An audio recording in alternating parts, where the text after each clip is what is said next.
Week 16, in the books. Let's get started, because I don't have time for this fucking bullshit.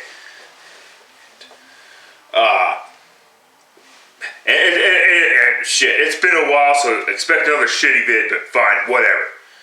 Just like all my videos these days. Raiders beating the Chargers 23-20 in a game that nobody really gave a flying fuck about. The headline of this game was the fact that it was Charles Woodson's last home game as an Oakland Raider. Other than that, nothing really memorable about this one, mainly because nothing was really on the line at this point in time. Ravens finished are 7-8, and the Chargers fall to 11 losses.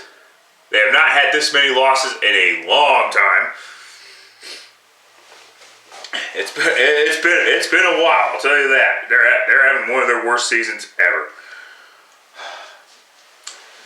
All right, Saturday night, Redskins defeating the Eagles 38-24, and this led to the firing of Chocolate Chip Kelly. I did say a couple years ago, for those of you who have been following me, that all these fucking players, I mean, before I get to any of that, I gotta commend the Washington Redskins. You know, the Redskins could have done, yeah, I gotta commend the Redskins for actually sticking with Kirk Cousins. Because, yeah, congratulations, they won the NFC East. Granted, they did it with most likely an 8-8 record or whatever. But, you know, holy shit. You know, and Kirk Cousins has actually been on fire the past couple of games. And he finally got the job done in prime time, ladies and gentlemen. I can't fucking believe that. It is what it is. Hold on. Anyway. But yeah, getting back to Chip Kelly, I said this a few years ago. A couple years ago anyway, it's because it started with the release of Deshaun Jackson. Then they refused to pay a little bit extra money to Macklin. Then they traded LaShawn McCoy for Kiko Alonso, which did absolutely nothing. And guess what? It finally came back to bite him. And I said this about Deshaun Jackson. I mean, granted, he needed to be, like, I still stand by this. He kind of needed to be released by Philadelphia so that he could move on and grow up and all that shit. Even though I really wasn't buying into that gangster shit that he was involved in. But man, all that shit is finally come back to bite him. And I said this as well, fans are not going to be as forgiving for Chip Kelly as they were for Andy Reid. And after a while, they got sick of Andy Reid, of course, but you get where I'm going with this. Yeah, who knows what happened. Thing is, in 2013, they had a chance to hire Todd Bowles. I understand. Now, granted, the Eagles did beat the Jets. How the fuck that happened, I'll never figure it out, but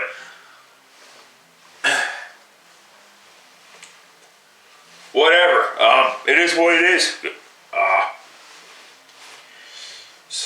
Philly finally fired him, and they did it before the season's over. We'll wait and see. Spoiler alert now. I still think the Giants are going to beat the Philadelphia Eagles because Chip Kelly just did way too much damage at this point. But congratulations to the Redskins. They make the playoffs. They're back in the postseason for the first time since 2012, actually, but whatever. Falcons defeating the Carolina Panthers 23-13. Obviously, the Falcons pull off the upset. And quite frankly, we should have seen it coming for the longest time. Because let's be honest here, Carolina really got exposed by the Giants, actually, the week prior to facing the Atlanta Falcons. And I know people are going to I know I'm gonna get this stupid ass fucking comment. Well, if the Patriots lose, it's because of Rob Gronkowski. But when the Panthers lose, they get exposed. That's a double standard, no, not really, because the Panthers were never looked like an unbeatable fucking team. Big difference there. They've had fucking flaws, okay? Shut the fuck up with that shit. I will admit, the Panthers defense obviously playing a lot better than last year. Let's get that out of the way. But give me a break. And how about that fucking touchdown by Julio Jones? That was great. That was fucking great. And the Panthers, they tried to come back, but you know what? Atlanta was not fucking having it. They really weren't having that shit. Not on that day. So Carolina 14-1, not 15-0. I mean, and fuck, another thing about the Panthers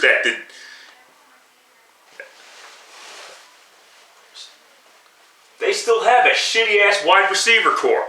I mean, Funchess, he was doing good for a while, but what has he done lately?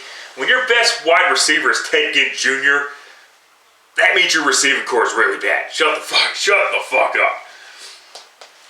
He would have been better off staying with the Arizona Cardinals as like a number 3 receiver or something like that. But that's the thing, the Cardinals had so many receivers, it's like, who the fuck? We don't need Ted Ginn Jr., you're fucking this guy. But congratulations to the Atlanta Falcons.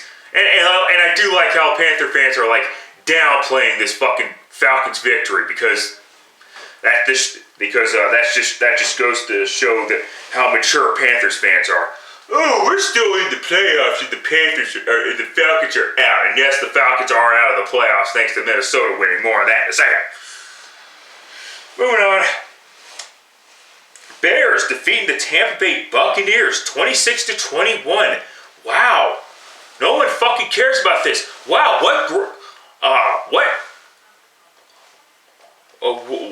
what does this win mean for the Chicago Bears? It means nothing. They can't make the postseason, so no one fucking cares. Moving on. Both teams are 6-9. Ravens beating the Steelers 20-17, when really, in reality, it had more to do with the Steelers losing than the Ravens winning. In fact, it had everything to do with the Steelers losing, and nothing to do with the Ravens winning. I know people don't like it when I fucking say it, but, you know, go fuck yourself, okay? Seriously, how the fuck do you lose to of all quarterbacks, Ryan fucking Hammerhead, Ryan Mallett? Seriously? Like, what the fuck, man? This is typical Steelers, though, so I'm not really that surprised. This is just typical Steelers. They'll beat good teams, but and somewhat good teams, but they'll lose to bad fucking teams. And they get swept by Baltimore again. Oh, holy crap. Fucking hysterical. I mean, that's all I'm going to say about that. Actually, they haven't been swept by Baltimore in a long time, actually, because usually the Steelers win one and then lose, and then the Ravens win one back. But yeah, it's been since 2011, since the Ravens swept the Steelers. But you know where I'm going with this. But the difference was the Ravens were a good football team back in 2011. This year, they are a banged-up fucking team. And ridiculous. The Steelers had no business losing to the Ravens at all. Because the team was banged up. It was one thing for the Steelers to lose to the Ravens in the first meeting because of the quarterback and Michael Vick. That's the other thing. Ben Roethlisberger played like shit. The Steelers had a golden opportunity to control their own destiny, and now they don't fucking do it. They fucking fail. It is what it is. Steelers 9-6, Ravens by hook or crook 5-10. Bills defeating the Cowboys 16-6. I mean, it's nice that Buffalo beat Dallas, but Dallas is having one of their worst seasons in franchise history. Cowboys 4-11, 11 losses, the most since 2002. Buffalo 7-8. Yeah, wow, yippee the fuck on that. Nobody cares. Because nothing's on the line. Moving on. Lions defeating the 49ers 32-17. Wow, the Lions, they're getting hot at like the worst possible time when the season's already over for them. Yippee. And the 49ers 12 losses, the most since, I believe, yeah, the most. No, my bad. Not my bad. I'm getting ahead of myself. Sorry about that. 11 losses, but still, fucking joke. No one cares. Chiefs defeating the Browns 17-13, and pretty. Well, look, we all knew the Browns were gonna attempt to play spoiler. We all knew that shit. But the Chiefs were just too hot right now that you couldn't see them lose yet. That's just the real bottom line here. The Chiefs are going to the playoffs. They're only the second team in NFL history to start 1-5 and end up making the postseason. And hell, they could still end up winning the AFC West. All they need is for the Broncos to lose. And obviously, they need to win against Oakland tomorrow. Browns are 3-12, and they fucking blow. It is what it is. They still suck. They played great, but they still suck. Good fuck. This was a good game. Jets beating the Patriots 26-20. Oh God. You know what happened in overtime? The Jets took advantage of the Patriots' arrogance. What the fuck, man? I don't know why they went. I don't know why they decided to go.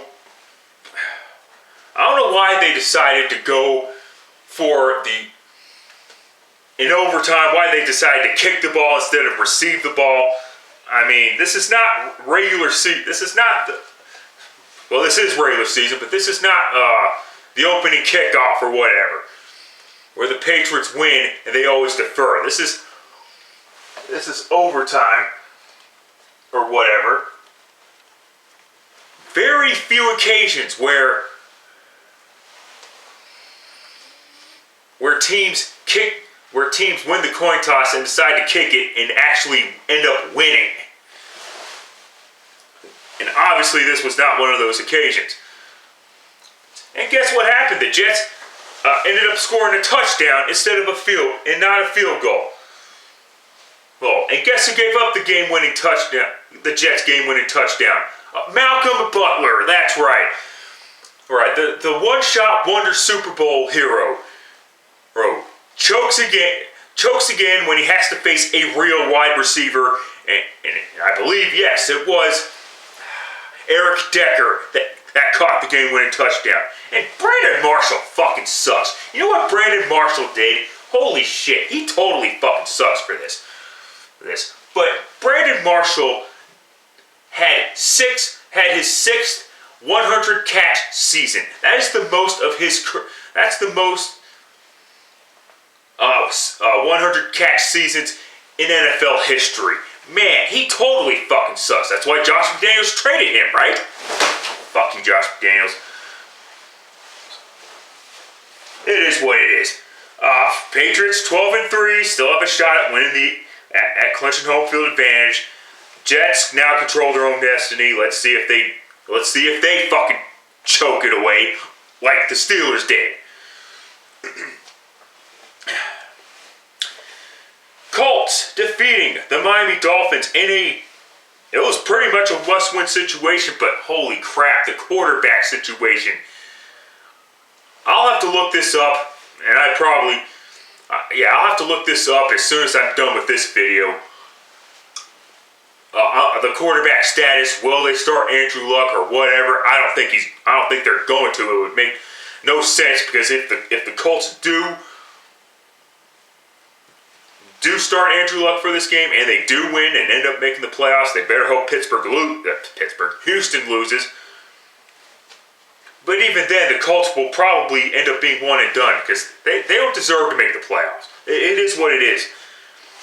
The Dolphins, kind of a funny moment though at the end of the game where we're just three offensive linemen. Yeah, like I said, final play of the game.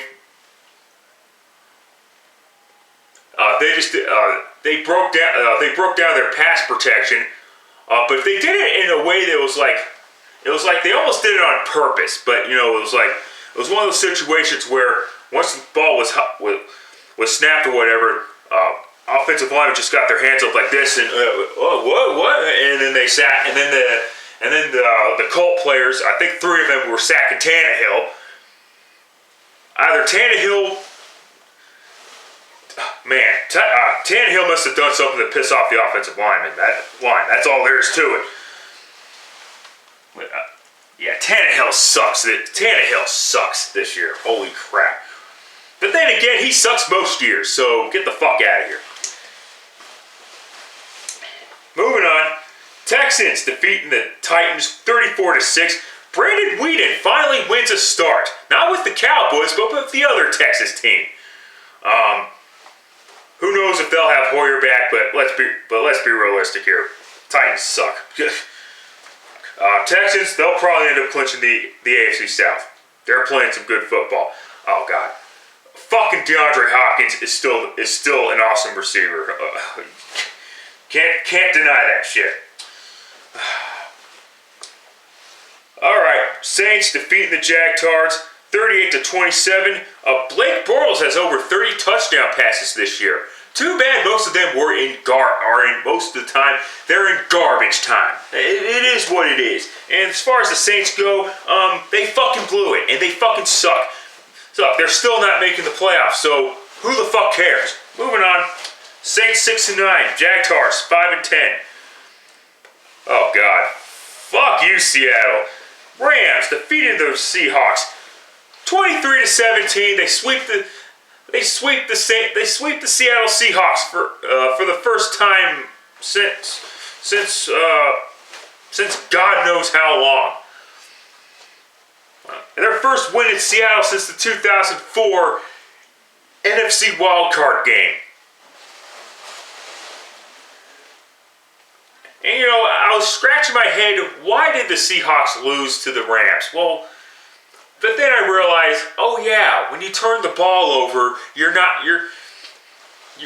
going to win. And you turn it over often, you're not going to win many games. And the Seahawks are a little bit banged up. I mean, the injuries are finally catching up to them. It is what it is, I guess. Congratulations to the Rams. They sweep the Seattle Seahawks. They saved Jeff Fisher's job, and they might save it even more if Jeff Fisher goes 8-8 and once again makes 8-8 his fucking bitch. He owned that record in Tennessee. He tried owning that record with the Rams, and it hasn't worked for him yet, but it's going to work this Sunday. This was a beatdown I did not expect coming. Cardinals beating the Packers 38-8. Cardinals defense, I believe, scored 2 touchdowns. Calais Campbell really hasn't been doing much in the sack department. I believe he had like 2 or 3 sacks against the Packers alone. I mean, before that, he had like 3 sacks or whatever. Man, the Cardinals defense recorded 9 sacks against the Packers. That Packers offensive line is shit. And they're facing the Minnesota Vikings, and their defense is pretty damn good too. Wow. The Cardinals, 13-2, their best start in franchise history. Or at least since moving to Arizona. Packers 10-5 and are now in jeopardy in danger of losing the NFC North lead. Let's talk about this game. Let's talk about it. The Vikings kicking the ever-loving shit out of the New York Giants 49-17. Holy fucking shit. shit, this was a beatdown. This was a beatdown that I actually saw coming, because let's be realistic here. We all knew Odell Beckham Jr. wasn't gonna play, but let me say this as well. A lot of people are saying, there are some people saying, well, if Odell Beckham Jr. played, the Giants would have had a chance to win, or the Giants would have won, or whatever. No, they still would have lost. And they still probably would have lost by that same fucking margin.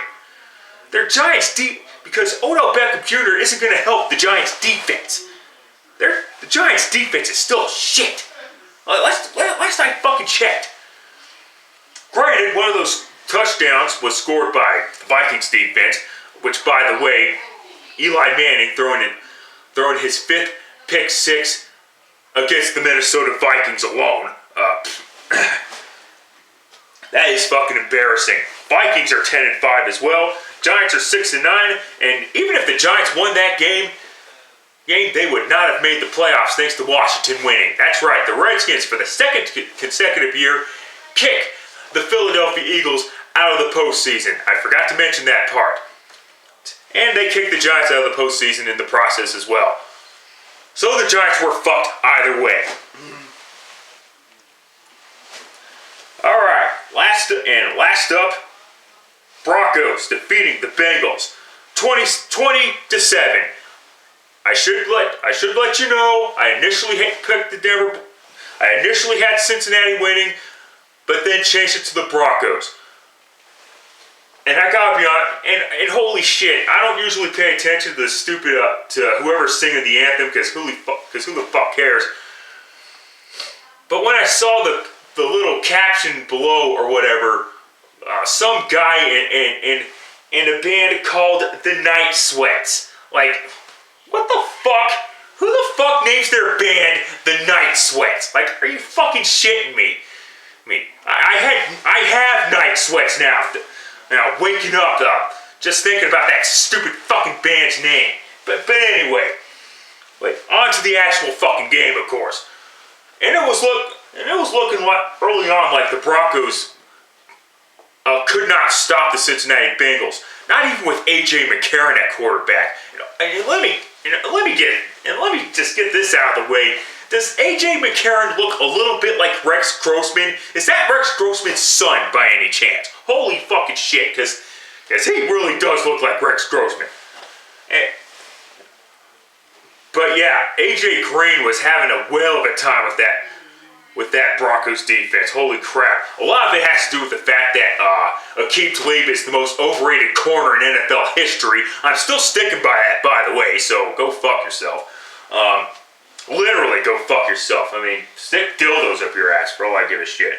But anyway, and it was looking for a while like, oh my god, Denver's defense finally gave up. They couldn't take it anymore. But hey, the Broncos, they adjusted. They did a great job of adjusting in the second half. You know, Denver's offense didn't really get much going. They adjusted well in the second half as well. I mean,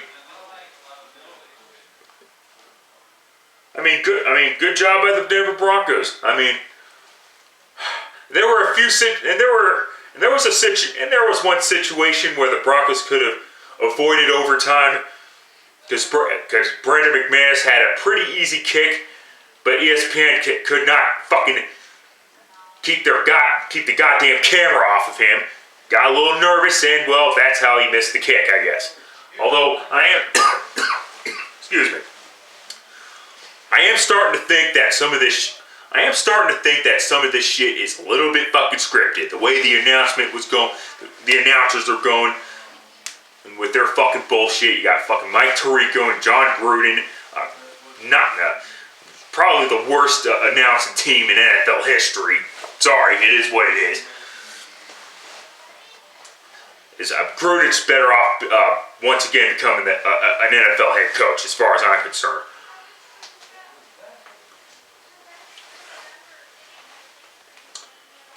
But yeah. What else do I want to say about this game before I wrap this shit up? Because this vid's way too long to begin with. Yeah. So in overtime, it looked like and then in overtime, the Broncos kept moving the ball down the field. They only scored a field goal, of course, because the Cincinnati Bengals are the number one defense in terms of giving up points. In other words, they don't give up many points at all. Yeah, that defense has been playing great all season. That defense played good tonight. Carlos Dunlap playing. That's the thing. They got talent on that damn team, offensively and defensively. Probably the best roster in the NFL. But that does not mean they have the best team in the NFL. We don't know who the best team in the NFL is. Some people say the Cardinals, and I can't disagree with that, actually. But then the Bengals had the ball in overtime because it was tied. Because the game was tied at 17, and then the Broncos scored a field goal. God, in a weird fucking play, a fumble that probably should have happened. And the Broncos already recovered it because A.J. McCarron's arm was not going forward as the ball was being released. But Ed Hockley and the people in New York just could not find a way to overturn it. But you know what? That was bad karma anyway, because McCarron, very next fucking play, does fumble the ball. Well, after getting sacked, DeMarcus Ware recovering, and there you go. Denver Broncos 11-4 and are making the playoffs. And like I said, I initially took Cincinnati, decided to take Denver, mainly because after Pittsburgh lost, I was like, okay, Cincinnati's gonna take it easy. They're gonna take it a little bit too fucking easy, and that Patriots loss meant fucking nothing because the Bengals lost. I mean, it is what it is. But congrats to the Denver Broncos. They're going back to the playoffs. They still have a chance. They have a chance to clinch home field advantage. They just need New England to lose. And with the way the Miami Dolphins have been playing, that's not fucking happening. All right, Week 17 picks coming up. Till next time, later, fuckers.